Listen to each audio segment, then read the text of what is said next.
Dear viewers, this story was written by a talented Ukrainian writer, Amora Battler. I was on the subway from work when I felt a penetrating gaze on my back. Curious to know if it was just my imagination and who might be so interested in me, I turned around and started looking for the one who could be responsible for this feeling. But the seats were crowded with people. A few were standing, holding onto the handrails, obstructing my view. But that didn't stop me, and I continued to search for the elusive observer. However, it seemed like everyone had conspired, engrossed in their own activities, some reading newspapers, some playing on their phones, and others dozing off. I thought maybe it was just my imagination playing tricks on me after a long workday, but I continued on my way. A few minutes later, I was already standing by the subway door approaching my stop. It was quite cool outside today, and I adjusted my collar to shield myself from the wind as I continued on home, which wasn't far away. I quickened my pace, as I couldn't wait to collapse onto the couch and relax. My wife Allison was at work this evening. She worked at a nursing home and had been assigned the night shift. Feature on such evenings, I usually watch TV with a bottle of beer, sometimes even two. Occasionally, a friend of mine, Edward, would drop by. We'd discuss men's talk or head to a bar.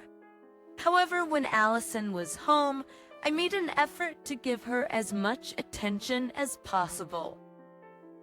As I learned, she had been very sensitive since childhood, often teased by older classmates in school.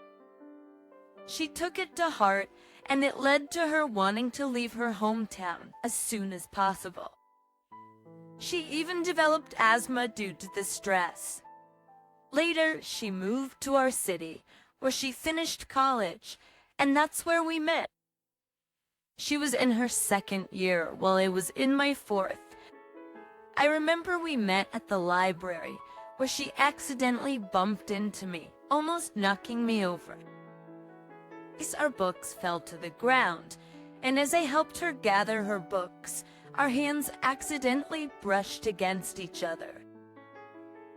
I realized she was the girl with whom I wanted to spend the rest of my days. We got married 3 years later and have shared our marital bed for several years now. However, we hadn't rushed into having children, and I wasn't in a hurry. Today, as usual, Edward came over, and this time he brought beer with him. There was a boxing match broadcast scheduled for this evening, and wanted to watch it. I wasn't particularly a sports fan, but my friend enjoyed it. During such broadcasts, he'd shout advice to the boxers as if they could hear him through the TV. What an idiot! He should have hit from the right.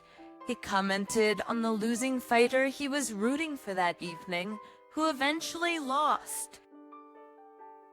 Come on, why are you getting worked up? Getting worked up.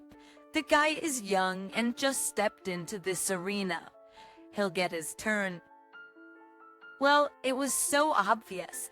Even a little kid could figure out where to hit. He took a few sips of beer in one go.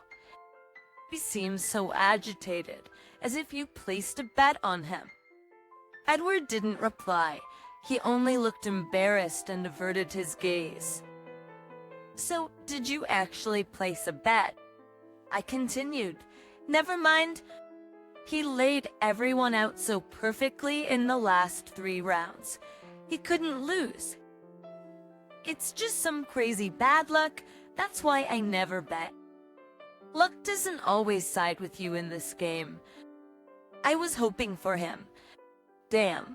What? Did you bet a lot? Not really, but now we have to economize. Maybe you'll make up for it with horse racing. You usually do well there. I wanted to cheer him up, But this time Edward seemed truly upset, as if he had bet his last cent. He went to the bathroom, and I stayed on the couch, flicking through TV channels in search of something interesting. He didn't return quickly, but that wasn't surprising. I had known him for a long time, and he never rushed with things like that. When he did return, I offered him another beer, but Edward declined. "You know, I think I'll head home. My mood has taken a dive," he said. "Besides, my wife's waiting at home." "Well, suit yourself," I replied. "But since when are you in such a hurry to get back to her? Why do you care?" he asked.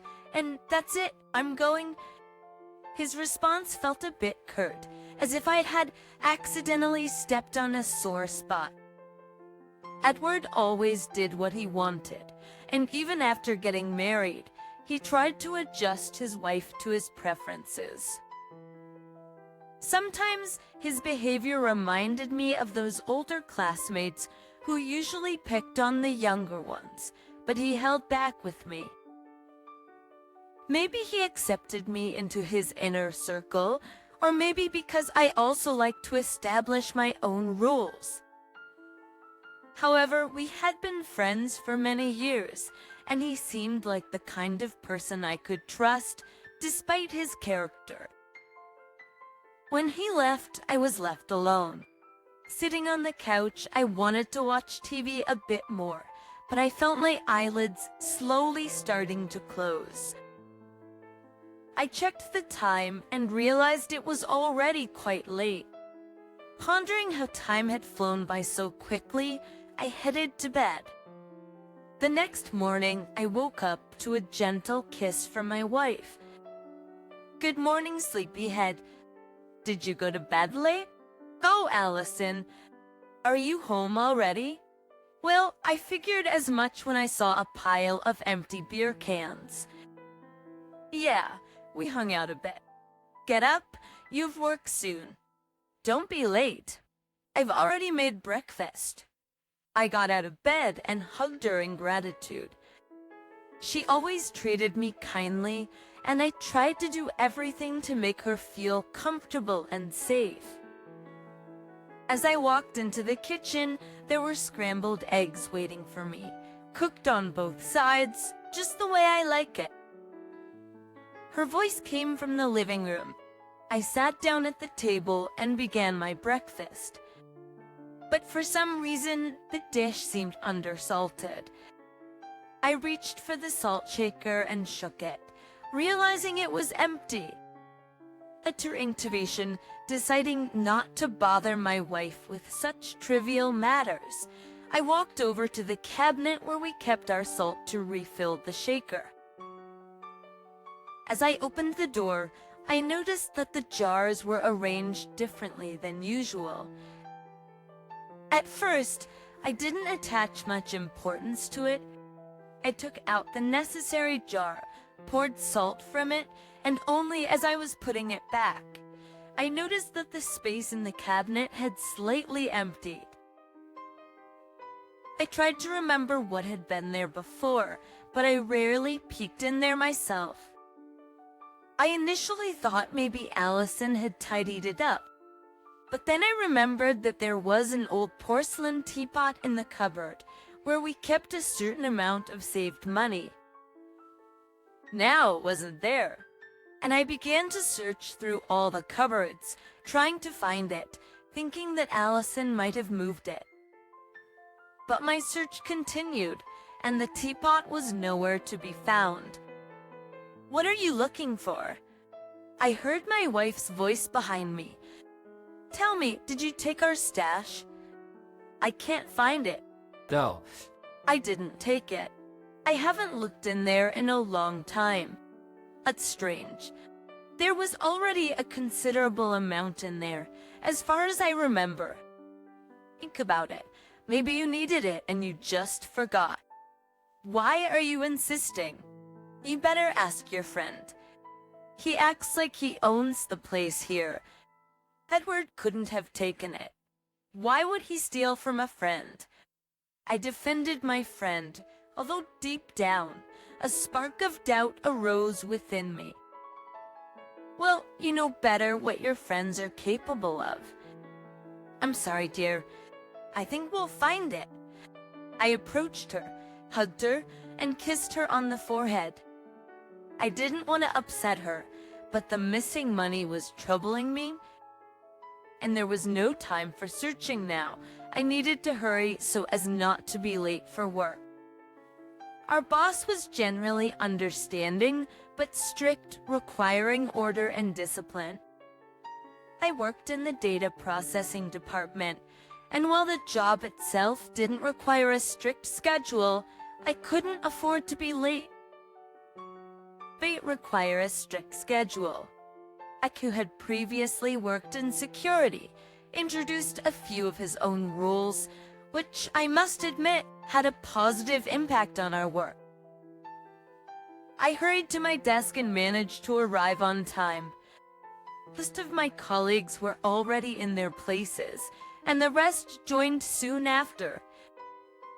Jack held a brief meeting, adding a few tasks for the day, and afterward, everyone went about their work.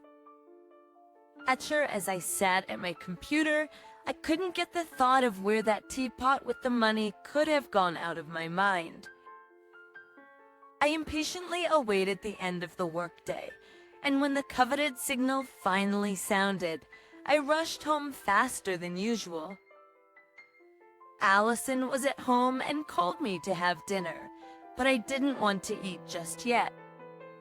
After quickly greeting her, I decided to check a few more hiding spots around the house, but I needed to do it without her seeing, as we only had one joint stash, and I spread the rest around the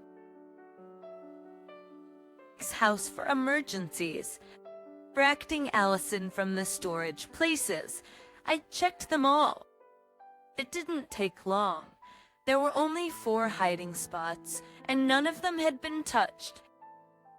Could Allison really have decided to take the money? But why? And why didn't she tell me anything?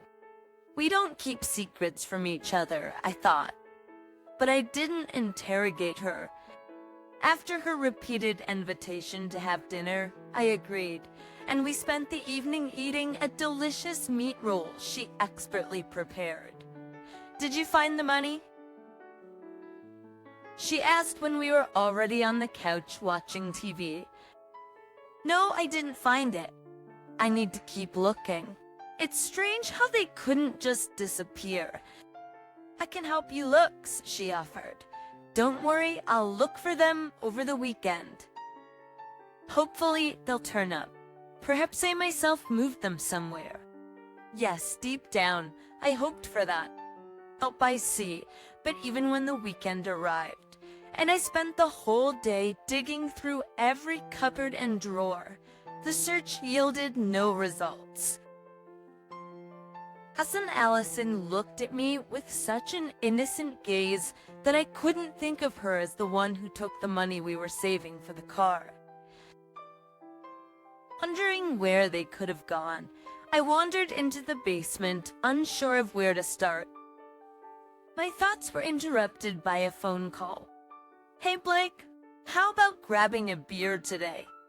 It was Edward, but this time I didn't feel like it, and I started coming up with various excuses on the spot. At station. Oh, come on. You've never refused before, he continued. Besides, there's a game on tonight. A thought crossed my mind that this was an excellent opportunity to test Edward. I recalled my wife's suggestion that it could be him, and I couldn't help but agree with her, as he had indeed left me alone in the living room more than once, wandering around the house, supposedly going to the restroom. All right then, come over, I replied, but the drinks are on you. Oh, no problem. I'll see you in the evening. He hung up and I went upstairs. Taking $200 bills from my wallet, I decided to put them in the usual hiding spot. But I didn't just want to place them there. I found an used sugar bowl and tucked the money inside before putting it back where the teapot had been. Perfect. Now all that was left was to wait. We spent the whole evening in front of the TV. But this time, Allison was with us. I've heard Edward left the room a couple of times, and I couldn't wait to check the hiding spot. But my wife beat me to it, leaving the couch to pour herself some juice. She returned very quickly, and I didn't think she would have ventured into that cupboard, especially since I hadn't told her that I put the money back there. I didn't suspect her. When Edward left, I intended to check the hiding spot. But Allison pulled me into the bathroom and then into bed. I didn't realize when I fell asleep. Early in the morning, rubbing my eyes, I remembered my plan. I went downstairs. My wife was still asleep. I took the opportunity to check the sugar bowl. However, when I opened the lid, it turned out to be empty. Oh damn, I cursed. Maybe Allison was right, and Edward really decided to steal from me. But how could he? We've been friends for so many years. How could he stoop to something like this? I just couldn't wrap my head around it. After a quick breakfast of coffee and a sandwich, I decided to pay him an unannounced visit. It was still early, and I didn't want to delay my visit, so he wouldn't be gone for the weekend. "Hey, Marco, where's your husband?" I asked as his wife opened the door. "Oh, he's probably out in the shed as usual. Look for him there." Edward was indeed there. When I opened the door, he was fixing his old car. "Ed, we need to talk," I called to him without any pleasantries. "Something happened?" He stepped away from the hood, still holding a wrench in his hand. "Tell me, Ed, were you in my kitchen yesterday?" "No. Why would I be?" "The kitchen is women's territory." "So what happened?" "What happened is that my money went missing last night, and there was no one else in the house besides us." "You're suggesting I took my damn money?" "That's absurd. And did you ask your wife? Maybe she took it, or did you just decide to make me the scapegoat?" "Don't involve my wife in this. I know her well, just like I know you. You need the money for your gambling. For your gambling. Listen, Edward, I don't want to argue with you. Just give the money back. I didn't take your damn money, the lost idiot, but I wasn't going to leave just like that." His insults towards me added fuel to the fire, and I couldn't let it slide. I felt a surge of emotions inside me and lunged at him just like kids do when they fight over something. And for a while, we struggled, wrestling each other to the ground and throwing punches at each other's faces. I got hit with the wrench a few times, but managed to dodge a bit to lessen the impact. Soon, he too was on the receiving end of the blows as I grabbed the hammer. At that moment, I managed to push Edward onto his back, and was about to strike when I heard his wife's voice from behind. "Tim, what are you doing? Leave him alone. Go ahead, call them." "Leave him alone." For a moment, I hesitated, and Edward took advantage of it, hitting me so hard that I almost lost consciousness. "What's going on here?" "I'll call the police. They'll let your little husband confess to everything." Please confess to what she looked at. Edward shouted back at her. "Get out of here." "We'll handle this ourselves," he continued. But no, I won't tolerate this in my house. She yelled at me. Yeah, Marco, it was quite a piece of work, never letting herself be taken advantage of, and she could manipulate anyone she wanted. At first, I wanted her to call the police, but after a second, I thought it might backfire on me since I had no evidence, and they could easily accuse me of the attack. So I decided to leave home before I got into even more trouble. Where were you? What happened? My wife bombarded me with questions when I returned home, covered in bruises and injuries. Dear listeners, please like and subscribe to our channel. It stimulates me to release new videos for you